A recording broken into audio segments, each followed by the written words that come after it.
वैभव सूर्यवंशी आहे तरी कोण 35 बॉल मध्ये त्याने शतक मारले, 94 रन फक्त बाउंड्री आले आहेत आणि त्याने 11 सिक्स आणि 7 फोर पळून फक्त 6 रन काढले आहेत। रन रेट त्याचे 200+ होतं। लोक म्हणतात IPL हा बच्चों का खेळ नाही, ते पण वैभव सूर्यवंशीने करून दाखवले। त्याच्या IPL करिअर मध्ये लखनौ सुपर जायंट सोबत त्याची पहिलीच मॅच होती।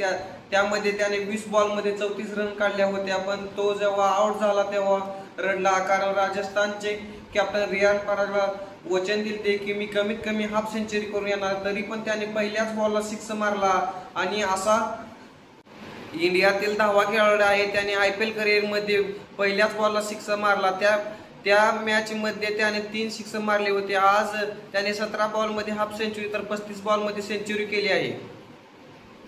त्याचा जन्म 27 मार्च 2011 बिहार राज्यातील ताजपूर जिल्ह्यात समस्तपूर येथे झाला। वैभव 5 वर्षाचा असताना त्याचे वडील क्रिकेट खेळायला शिकवायचे। 6 वर्षाचा असताना त्यांनी जिल्हा ट्रायल साठी चांगली बॅटिंग केली। त्यानंतर त्याने वयाच्या 12व्या वर्षी त्यांनी रणजी ट्रॉफी साठी सुद्धा चांगली पारी खेळला आहे। 14व्या वर्षी IPL मधील राजस्थान रॉयल मध्ये त्याची एंट्री झाली। राजस्थान रॉयलने त्याला ऑक्शन मध्ये 1.10 करोड रुपयाची बोली लावून आपल्या टीम मध्ये घेतला। त्याला ऑक्शन मध्ये आणण्यासाठी राहुल द्रविड यांचे मोलाचे योगदान आहे। तुम्हाला प्रश्न पडला असेलच की तो खरंच 14 वर्षाचा आहे का?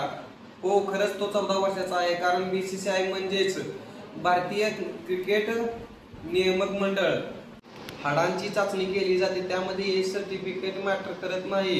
चला तर मग बघूयात हाडांची चाचणी कशी केली जाते।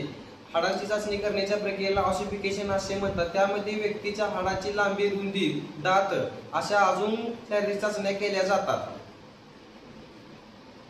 मेडिकल एक्सपर्टची म्हणणे आहे की ऑसिफिकेशन टेस्टची कमी आहे, कारण एकाच व्यक्तीच्या वयाचा अंदाज लावू शकते। वैभव सूर्यवंशीच्या वयाची टेस्ट 9व्या वर्षी केली होती। त्याचे वडील संजय सूर्यवंशी पण एक क्रिकेटर होते, पण ते राज्यस्तरीय क्रिकेट खेळले पण त्यांना यश मिळाले नाही। वैभव लहान होता तेव्हा त्यांनी व्यवसाय सुरू केला होता, पण त्यातही त्यांना यश मिळाले नाही। त्यांनी स्वतःचे स्वप्न आपल्या मुलामध्येच बघितले। ते एक पत्रकार सुद्धा होते। त्याने त्याच्या वडिलांचे स्वप्न पूर्ण केले व भारतीय संघातील एक भविष्यातील मोठा खेळाडू म्हणून त्याची सुरुवात झाली।